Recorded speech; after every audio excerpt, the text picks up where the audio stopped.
Após Gabriel Galípolo ser formalmente indicado ao comando do Banco Central, há uma expectativa no Congresso com a data da sabatina no Senado. O presidente da Comissão de Assuntos Econômicos do Senado, que é o senador Vanderlan Cardoso, acredita que a sabatina pode ser realizada no dia 17 de setembro. Essa informação contrapõe a data apresentada pelo ministro das Relações Institucionais, Alexandre Padilha, que disse que o encontro seria realizado já no dia 10 de outubro. Nos bastidores, parlamentares comentam que a insatisfação com a postura do governo federal no Senado é o principal obstáculo para a sabatina ser realizada antes das eleições municipais. Na relatoria da sabatina, o nome do senador Jacques Wagner é o mais cotado. Vamos ouvir o que tem a dizer o senador Vanderlan Cardoso. Pacheco, vou estar conversando na hora da sessão hoje para a gente definir a data da sabatina, mas provavelmente vai ficar na data do dia 17, mas preciso do ok dele. Então, eu acredito que é essa data aí, ou então após as eleições. Como eu conheço um pouco já a casa e conheço a comissão, eu sugeri até ao Galípolo que ele tenha que ter um prazo para ele ir com cada senador e senadora. Nós estamos vivendo momentos aí de tensão também no país, isso reflete aqui. Bom, que vai ser aprovado, vai, nunca uma sabatina, aquela sabatina até arranjada, isso aí tudo bem, faz parte do jogo, é só para cumprir uma formalidade constitucional. Me chamou a atenção duas coisas. Primeiro, é o desencontro entre o articulador institucional do Palácio, que é o Alexandre Padilha, coitado, eu gosto do Padilha, tenho até um carinho por ele, tenho amizade com o Padilha, é meu amigo, mas Padilha tá difícil, hein?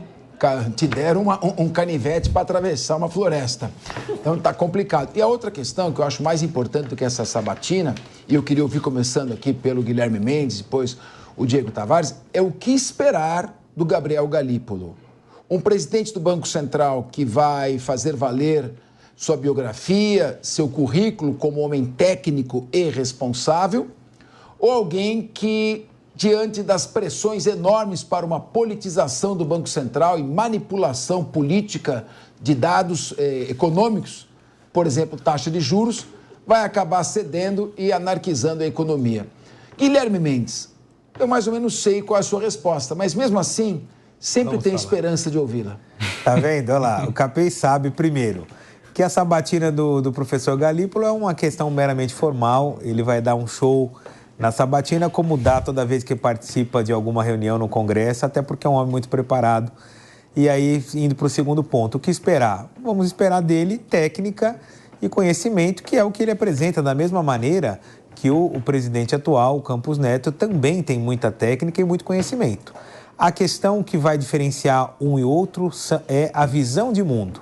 Aí eu acho que nós podemos ter um diferencial. A visão de mundo do Gabriel Galípolo é uma visão social. O dinheiro serve para a vida, o dinheiro serve para as pessoas e não ao contrário. Nós vimos lá alguns economistas da linha do Campos Neto, da linha de Paulo Guedes, achando que a economia é um ser abstrato, que ela, sim, deve coordenar e comandar a vida das pessoas, quando, na verdade, é o contrário. As pessoas é que causam, geram e devem comandar a economia. Eu acho que o Galípolo vai nessa linha, vai, sem dúvida, trabalhar para cair a taxa de juros, e a taxa de juros cair deve ser uma alegria para todos nós brasileiros. Não é nem para ele como presidente do Banco Central, futuro presidente do Banco Central, nem para o presidente Lula. Porque cada ponto que cai na taxa de juros, para você que está em casa entender, é menos juros que o governo paga para os investidores, para os especuladores, para aqueles que vão se locupletar do dinheiro do erário. Então, quiçá a nossa taxa de juros fosse de 1%, 2%, juros real, talvez até negativo. Infelizmente, hoje nós estamos na casa de 10%, já foi 17%, e nós temos que festejar se a taxa de juros cair. Hoje a taxa de juros virou uma questão política. Se cair, é comunista, é lulista, é petista, e não é isso, gente. A taxa de juros tem que cair para todos, independentemente de quem estiver no governo federal, independentemente de quem estiver no governo central. Mas essa redução tem que ser gradual, de acordo com aquilo que a gente vem falando todas as semanas. Equilíbrio fiscal, déficit das contas públicas, tudo isso tem que ser equacionado e a taxa de juros é, sem dúvida, uma importantíssima ferramenta para a gente atingir esse equilíbrio. Acho que o Galípolo vai se investir para que os juros caiam, mas não porque ele vai ser pressionado e nem muito menos porque ele vai ceder à pressão, mas sim porque ele vai construir, junto com a equipe de economia, o ambiente político e econômico necessário para que essa taxa caia e caia o mais rápido possível. Ganho eu, ganha você que está me assistindo, ganha o eleitor de direita, de esquerda, de qualquer dos partidos. No final das contas, quem vai ganhar é o Brasil. Pagar juros nunca é bom. Diego Tavares, eu quero te ouvir. Pagar juros nunca é bom, mas os juros é a remuneração do dinheiro. Quando você precisa de dinheiro, você então paga um preço para atrair as pessoas que querem te emprestar. Você tem menos credibilidade, você paga mais. Então, como é que fica essa equação? Parece que juros é como num passe de mágica, nem vou reduzir a inflação. Plim! Olha, Capês, eu estava atento aqui ao discurso do Guilherme, que eu queria pescar alguma coisa para eu concordar, e eu consegui. Consegui concordar com uma frase que o Guilherme Mendes disse, que a visão de Galípolo e de Campos Neto são visões diferentes. É a única coisa com a qual eu concordo, de fato são diferentes. Mas com isso eu não entendo o porquê do Galípolo, por exemplo, ter votado junto com o Campos Neto em todas as últimas reuniões do Copom, pela manutenção da taxa de juros no atual patamar. Será que a partir de agora, se após empossado o presidente ele começar a baixar a taxa de juros, por uma pressão do presidente Lula, que já deixou isso muito claro nos seus 2 primeiros anos de governo, que tem uma necessidade de se baixar a taxa de juros, que o Campos Neto seria o grande vilão do Brasil, que estaria segurando a economia estagnada. E sempre bom lembrar, abrindo um parênteses aqui, que se o Brasil teve um crescimento de 2,9%, nós devemos isso justamente a 2 atores. Primeiro, o agronegócio, que entregou uma safra recorde no ano anterior, e depois ao Campos Neto, que fez uma gestão pragmática e não cedeu a esses avanços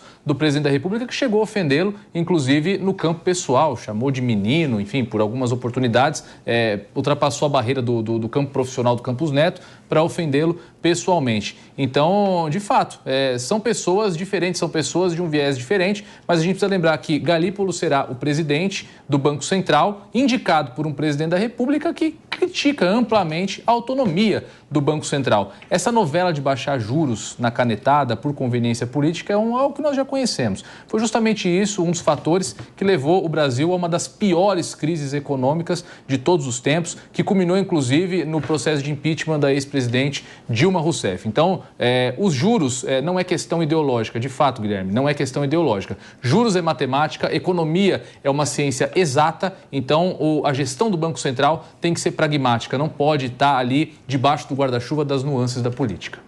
Milagre, que eu sei te ouvir.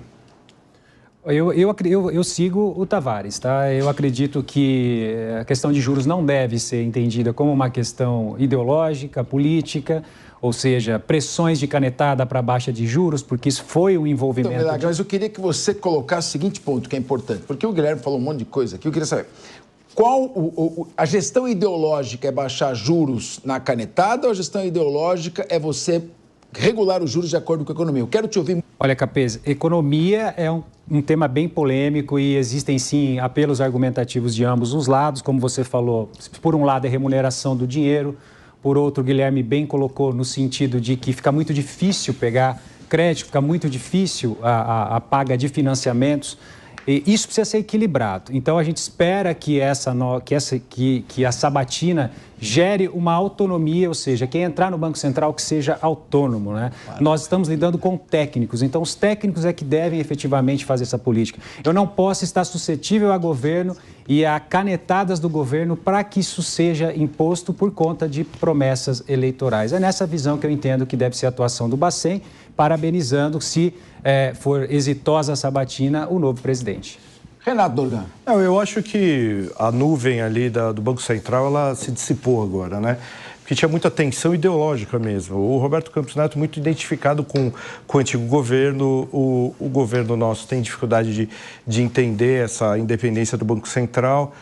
Eu acho necessária a queda de juros. Eu entendo que, economicamente, a gente não pode chegar e baixar juros na canetada, mas, ao mesmo tempo, o dinheiro não circula com juros altos, a indústria não consegue se expandir, o próprio agronegócio se prejudica com juros altos, porque você precisa, para você expandir, para você gerar emprego, para você gerar riqueza, você precisa de dinheiro. Para você ter dinheiro, você precisa de juros baixos. Não adianta.